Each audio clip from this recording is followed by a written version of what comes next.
une condition collective, pas individuelle. La revendication, c'est nous les femmes, nous avons ceci, nous avons cela, nous avons cela. Elles sont dans le collectif, elles sont dans la relation collective. C'est le problème.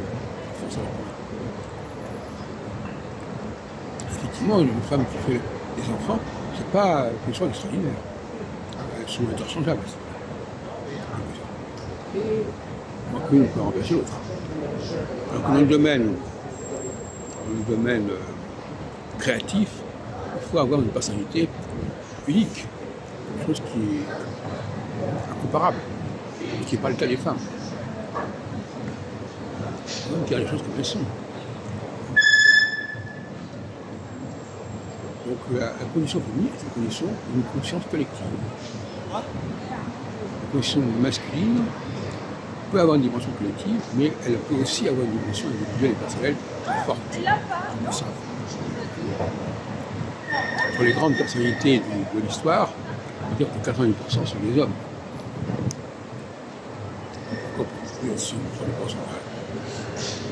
Donc, ce que je dis tout à l'heure à propos d'une vidéo, effectivement, les femmes sont dans l'avoir, elles sont dans leur être, mais c'est pas un être personnel. Leur être, c'est un être collectif, donc elles ont quelque chose, elles ont reçu en elles-mêmes une capacité de faire des choses, mais ce n'est pas une réception individuelle, ce n'est pas une réception personnelle.